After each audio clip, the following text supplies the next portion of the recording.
बिस्मिल्लाहिर्रहमानिर्रहीम। अस्सलाम वालेकुम। मैं हूं शकील कुरेजा। उम्मीद है आपकी ईद अच्छी गुजर रही होगी। 2 दिन गुजर गए, 1 दिन बाकी है और इन दिनों में आपको बिलखुसूस इस हवाले से बड़ा ख्याल रखना है कि मौसम चूँकि बहुत गर्म है और इस गर्म मौसम के अंदर गोश्त की जो इजाफी मकदार है वो मज़ीद तकलीफ़ का बाइस बनती है। हर साल आदाद शुमार आते हैं, बिलखुसूस पिछले कुछ अरसे से ईद जो है वो इस गर्मियों के अंदर आ रही है और गर्मी भी शदीद होती है, तो गोश्त की जो बहुत ज़्यादा मकदार होती है वो आपकी तबीयत को नासाज करती है और फिर हस्पतालों के ऊपर दबाव पड़ता है। तो इस चीज़ को मलहूज़े खातिर रखें। वो एक कहावत है, कहा जाता है, मिसाल दी जाती है, प्रोवर्ब है कि अगर चीज़ फ्राई भी हो तो पेट आपका अपना है, उसका ख्याल रखें आप। तो इसलिए गोश्त की मकदार बहुत ज़्यादा होगी, अल्लाह पाक उसमें बरकत भी डाले, लेकिन उसको आहिस्ता आहिस्ता अगर इस्तेमाल करेंगे तो वो आपको फ़ायदा देगी। अगर आप उसको बहुत ज़्यादा एक्सेसिव यूज़ करेंगे तो फ़ायदे की बजाय वो आपको नुकसान देगी और इस तरह डॉक्टर्स और हॉस्पिटल जहाँ ऑलरेडी बहुत ज़्यादा दबाव होता है उसके दबाव में मज़ीद इजाफा हो जाता है। ये तो एक मैसेज था ईद के हवाले से। अब आते हैं सूरत हाल की तरफ। इस वक्त जो मौसम की सूरत हाल है मुल्क के अंदर, कमोबेश वही सूरत हाल जो है आपकी सियासी सूरत हाल भी है, यानी सियासी पारा भी उतना ही हाई है जितना इस वक्त मौसम का पारा हाई है। बीच में एक वक्फ़ा आ गया, ब्रेक आ गई ईद की वजह से, और ईद के बाद फिर सूरत हाल जो है उसका आगाज़ होगा। बहुत सारे काम जो हैं वो पेंडिंग में चले गए हैं, वो दोबारा से उनका आगाज़ होगा, तो उसके ऊपर आपको ज़रूर अपडेट करते रहेंगे। आज की जो सूरत हाल है उसके ऊपर 2-3 मौज़ूआत हैं। नंबर 1, इमरान खान साहब और शाह महमूद साहब की जानिब से जेल के अंदर से एक शिकवा सामने आया और वो शिकवा उनका ये है कि उनको ईद की नमाज़ दोबारा अदा नहीं करने दी गई। पिछली ईद के ऊपर भी मुतज़ाद आ रहा थी, कुछ आ रहा थी कि उनको इजाज़त दी गई और कुछ थी उनको नहीं दी गई। बाद अज़ां वो ख़बर कन्फर्म हुई कि उनको ईद नमाज की इजाज़त नहीं दी गई थी और वो ईद नमाज नहीं पढ़ सके थे। अब आज दोबारा शाह महमूद साहब की जो साहबजादी हैं महर बानो कुरैशी, उनकी जानिब से उनका वीडियो बयान आया और उस वीडियो बयान के मुताबिक उनके वालिद और इमरान खान साहब उनको बावजूद इसके कि उनकी जानिब से दरख्वास्त की गई थी ईद नमाज की इजाज़त नहीं दी गई। इसके ऊपर मेरी जो नुक्ता है और जो गुजारिश है वो ये है कि अगर तो हुकूमत के इल्म में ये चीज़ नहीं थी या ये हुकूमत की पॉलिसी भी नहीं थी तो फिर उनको ज़रूर जेल हुकाम से पूछना चाहिए कि जब उनकी जानिब से दरख्वास्त दी गई, इस्तदा की गई कि उनको ईद नमाज़ पढ़ने की इजाज़त दी जाए, तो फिर उनको ईद नमाज़ पढ़ने की इजाज़त क्यों नहीं दी गई। इसके ऊपर बाज़ पुरस जो है वो जेल हुकाम से ज़रूर होनी चाहिए। और अगर जेल हुकाम को ऊपर से हुक्म था तो फिर ऑब्वियसली हुकूमत से क्या ही सवाल करें और फिर अफसोस ही किया जा सकता है। उसकी वजह यह है कि कैदी जो होते हैं उनके भी कोई हकूक़ होते हैं, उनके हकूक़ का ख्याल रखना वो भी हुकूमत वक्त की ज़िम्मेदारी होती है, जो कि इंस्ट्रक्शंस देती है, पूछ गुछ करती है जेल हुकाम से जो उन कैदियों के ऊपर ज़िम्मेदारी सर अंजाम दे रहे होते हैं। बहरहाल ये कोई अच्छी खबर नहीं है। आज वो जेल में है तो कल आप जेल में होंगे। माजी भी यही बताता है, कल आप जेल में थे तो ये हुक्मरान थे, आज वो जेल में है तो आप हुक्मरान हैं। तो कोई बड़ी बात नहीं है, कल इमरान खान साहब हुक्मरान हों और आप जेल में हों। अब वो जो कुछ अंदर उनके ऊपर गुजर रही है और जो उनके ऊपर हालात हैं, कल आपको वो फेस करने पड़ें। जो भी इस वक्त हुकूमती इत्तेहाद है, ये मामला तवज्जो तलब है कि आप इसके ऊपर ज़रूर तवज्जो दें कि कल ऐसा ना हो आप अंदर बैठ के यही फरियाद करें और फिर आपकी फरियाद को इसी तरह रद्द कर दिया जाए जैसे आज आपकी जानिब से इसको रद्द कर दिया गया। ज़रूर इसके ऊपर नोटिस लें। पंजाब की जेल है, मरियम नवाज़ साहिबा के अंडर आती है, बहुत सारे और वादे किए थे। उम्मीद करते हैं इसके ऊपर वो ज़रूर तहकीक करेंगी और जो भी हकीकत होगी उसको सामने लाएंगी और जो इसका मुलजिम या मुजरिम होगा उसको सज़ा भी देंगी कि कैदियों के हकूक़ पामाल हुए उनके दौरे हुक्मरानी में, इसलिए वो उनसे जवाबदेही करेंगी। ये तो इमरान खान साहब और शाह महमूद साहब का मामला हो गया। और एक और मामला जो कि पेशावर से मुताल्लिक़ है, बिलखुसूस KPK जो है सूबा, उससे मुताल्लिक़। इस वक्त चूँकि गर्मी जो है अपने पूरे ज़ोर पे है और फिर ऊपर से ईद कुर्बान भी है तो उसमें यानी और इजाफा हो जाता है क्योंकि एक्टिविटी होती है बहुत बड़ी कुर्बानी की इलाकों में, मुल्क में पूरे। तो यानी हर जगह पे गहमा गहमी होती है, मेहमान आते हैं, इकट्ठे होते हैं, खाना पकाना होता है, यानी एक फेस्टिविटी है हमारी, मजहबी त्यौहार भी है और एक सोशल फेस्टिविटी भी हमारी बन जाती है। लेकिन इतने शदीद मौसम के अंदर शदीद तरीन लोड शेडिंग जब होगी तो लोगों की ज़िंदगी जो है वो अजीरन हो जाएगी। और ये सूरत हाल बिलखुसूस हमें नज़र आई KPK के अंदर।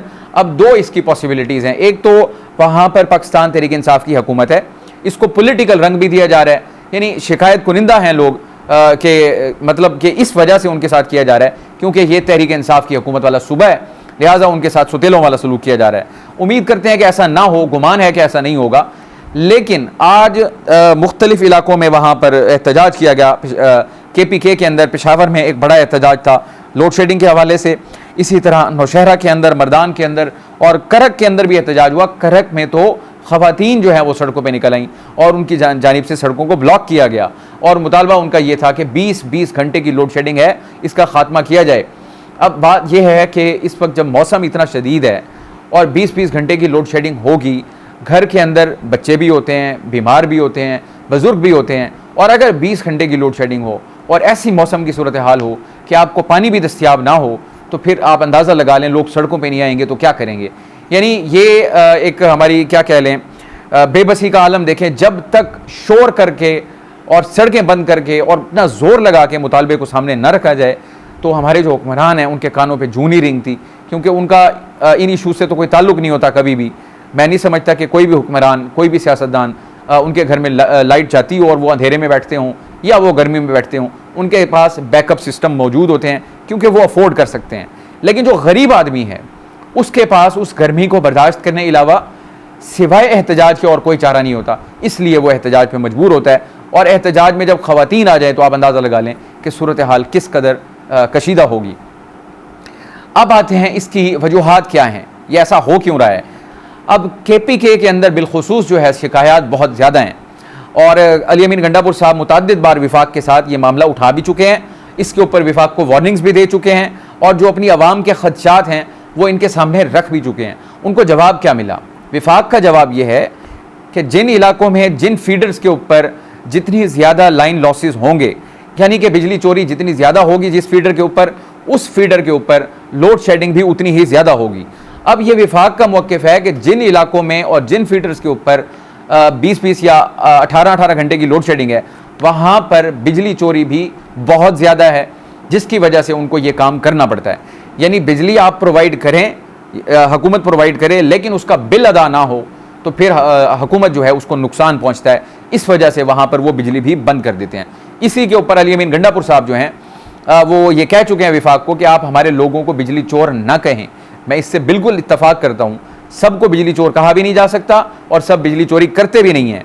लेकिन मसला ये बनता है कि एक फीडर के ऊपर अगर 50 घर ऐसे हैं जो बिजली चोरी कर रहे हैं, तो उन 50 घरों की वजह से जो बाकी 100 घर हैं या 200 घर हैं, उन सब को इन लोगों की बिजली चोरी की वजह से सज़ा भुगतनी पड़ती है कि जब लोड शेडिंग होगी उनकी तो जाएगी ही जाएगी जो चोरी कर रहे हैं, लेकिन जो बेचारे चोरी नहीं करते और बिल सही अदा करते हैं, बल्कि उनका बिल भी अदा करते हैं जो चोरी कर रहे हैं, तो फिर उस नुकसान के अंदर वो बेचारे वो भी शामिल हो जाते हैं जो बिजली चोरी नहीं करते। अब इसका सबसे बेहतरीन तरीका तो यह है कि बिजली चोरी ख़त्म की जाए। अब बिजली चोरी ख़त्म करने के अगर 10 तरीके हैं तो बिजली चोरी करने के चोरों के पास 100 तरीके हैं। हुकूमत वहाँ पे बेबस है। अगर बेबस ना होती तो ये मसला ख़त्म हो चुका होता। मसला अपनी जगह मौजूद है। इसका मतलब ये है कि बिजली चोर जो हैं वो हुकूमत से ज़्यादा ताकतवर हैं, वो ज़्यादा वेल इक्विप्ड हैं कि अगर हुकूमत रोकने की कोशिश करती भी है तो वो रास्ता और निकाल लेते हैं, लेकिन वो बिजली चोरी करते हैं। अब हुकूमत को एक ही समझ आया कि इसको बंद कर दें, बिजली को बंद कर दें, ना उनको बिजली मिलेगी और ना वो चोरी करेंगे। तो लेकिन जो बेचारे बाकी लोग हैं वो इसकी सज़ा भुगतते हैं। इसके ऊपर आज कल बल्कि ईद का दिन था और कल ख़बरों के मुताबिक अली अमीन गंडापुर साहब जो हैं उनके घर के बाहर लोग पहुँच गए एहतजाज करने इस बिजली चोरी की वजह से कि इसका खात्मा करें, खुदारा हमारी ज़िंदगी अजाब बनी हुई है, इसको ख़त्म करें वगैरह वगैरह। अपना एहतजाज जाके उन्होंने उनके घर के बाहर भी रिकॉर्ड करवाया। इसी के ऊपर कल असद कैसर साहब ने भी बात की और इसके ऊपर आज भी अली अमीन गंडापुर साहब ने बात की। उन्होंने कहा विफाकी हुकूमत ने अपना रवैया ठीक ना किया, यानी ये बिजली के हवाले से कह रहे हैं, तो उनका रवैया दुरुस्त करने अवाम निकलेंगे। इसमें अब आपको बैनुस्सतूर ये नज़र आ रहा है कि बतौर वज़ीर आला अली अमीन गंडापुर साहब जो हैं वो मजबूर हैं। उन्होंने क्या कहा, उन्होंने विफाक और अवाम को सामने किया है। उन्होंने कहा जी अगर विफाक ने ये काम ठीक ना किया तो फिर अवाम इसको ठीक करने के लिए निकलेंगे। यानी कि अली अमीन गंडापुर साहब बीच में साइड पर निकल गए। उसकी वजह क्या है? उसकी वजह यह है कि जब वो अभी आए थे विफाक में, इस इशू के ऊपर उन्होंने बातचीत की। जब फैक्ट शीट उनके सामने रखी गई तो उनके पास कोई जवाब नहीं था कि ये भाईजान सूरत हाल है, इतनी बिजली दी जाती है, इतनी चोरी होती है और इतनी रिकवरी होती है, तो ये लॉसेस जो है वो कहाँ से पूरे करें। इन लॉसेस को फिर डिवाइड किया जाता है उन लोगों के ऊपर जो कि बिल अदा कर रहे हैं, उनके ऊपर एक किस्म का डबल बोझ पड़ जाता है। अपना बिल तो वो पे करें, लेकिन जो बिजली चोरी है उसका बिल भी पे करना है, क्योंकि जितने यूनिट प्रोड्यूस हुए मुल्क के अंदर नेपरा उसकी पूरी कीमत वसूल करता है। और वसूल को किससे होगी? मस्जिद का जो बिल आता है उससे भी वसूली होगी। यानी जो बिल अदा कर रहा है वो चोरी करने वालों का बिल भी अदा करेगा, भले ही वो बिल मस्जिद का क्यों ना हो। तो बिजली चोरों से भी हमारी गुजारिश है, खुदा का खौफ करें, उन लोगों के ऊपर रहम खाएं जिनके घर में मरीज़ हैं, जिनके घर में बुजुर्ग हैं, जिनके घर में बच्चे हैं। वो आपकी वजह से 20-20 घंटे की लोड शेडिंग बर्दाश्त करते हैं, तो कुछ खुदा का खौफ आप भी करें और हुकूमत भी सख्त एक्शन ले, उन लोगों को सजा दें, ना कि सारे लोगों को सजा दें। आज बल्कि इसी इशू के ऊपर परवेज़ खटक साहब जो हैं उनको भी एहतजाज हो रहा था पेशावर में मकाम पर, तो वहाँ उनको रोका गया उनकी गाड़ी को, और उनसे भी मुतालबा किया गया कि आप ये लोड शेडिंग का मसला हल करवाएं। तो उनका जो जवाब है वो बड़ा मेरा ख्याल है गैर मुतवक्के जवाब है। एक सियासतदान जो है वो बड़ा लचकदार होता है, वो अवामी आदमी होता है, उसका जवाब बड़ा एक जिसको कहते हैं लो टोन में होता है, लोगों को हील अप करने के लिए होता है, ना कि उनको मजीद ज़ख्मों पे नमक छिड़कने के लिए। उनका जो जवाब था वो ज़ख्मों पे नमक पाशी के बराबर था। उनकी जानिब से कहा गया कि आप जाएं और उन लोगों से शिकायत करें जिनको आपने वोट दिया। आप यानी वो कह रहे हैं कि लोग जो है उस वक्त जज्बाती हो गए थे, वोट गलत जगह पे दे दिया, अब मुझसे अपील कर रहे हैं कि मैं बिजली लोड शेडिंग ख़त्म कराऊँ। तो परवेज़ खटक साहब से तवक्को तो ये थी, वो बतौर सियासतदान, क्योंकि कल आपने फिर इन्हीं लोगों के पास वोट लेने जाना है जिनको आज आप धुतकार के जा रहे थे, क्योंकि आपने उनको वोट दे दिया था, जाओ अब भुगतो। सियासतदान अगर आप ना भी कर पाते आप उनके जख्मों पे मरहम रखते, जी मैं कोशिश करता हूँ पूरी, जो हो सकेगा मैं ज़रूर करूँगा, ये बेहतर जवाब था। बहरहाल उनकी चॉइस ये थी, उन्होंने लोगों को कहा क्योंकि आपने मुझे वोट नहीं दिया, क्योंकि आपने दूसरों लोगों को वोट दिया, तो आप जाके उन्हीं से आप तकाजा करें, वही आपकी बिजली ठीक करें। तो ये एक मेरा ख्याल है गैर लचकदार और ये नॉन पॉलिटिकल एटीट्यूड को शो करता है, जो कि मेरा ख्याल है कमेंडेबल तो नहीं, कंडेमनेबल है। इसके अलावा आज एक और ख़बर है जो बड़ी डिस्कस हो रही है सोशल मीडिया के ऊपर बिलखुसूस। एक पैराग्राफ जो है वो पाक चीन ताल्लुकात के हवाले से है। ये मामला असल में है क्या? असल मामला ये है कि एक ऑनलाइन मैगज़ीन है वाशिंगटन बेस्ड द डिप्लोमेट, वहीं से ये यानी ऑपरेट होता है वाशिंगटन से, और उसमें एक आर्टिकल छपा आज से कुछ 4-5 दिन पहले, और उस आर्टिकल के अंदर पाकिस्तान और चीन के जो ताल्लुकात हैं उसके बारे में एक बड़ा तवील आर्टिकल है, उस हवाले से गुफ्तगू की गई है, और उसका उन्वान जो है वो एक सवालिया निशान के साथ है। वो उन्वान उसका ये है, is China soaring on Pakistan, is China soaring on Pakistan.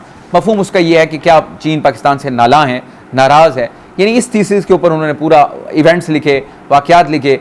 जो एक ख़ास चीज़ उसमें है बिलखुसूस वो है दहशतगर्दी के जो वाक़यात पाकिस्तान में हुए, जिनमें चीनी जो हैं वो जाँ बहक हुए मुतअद्दिद, तो उनका हवाला बिलखुसूस दिया गया है कि उनकी वजह से चीन जो है वो पाकिस्तान से कुछ नाला है।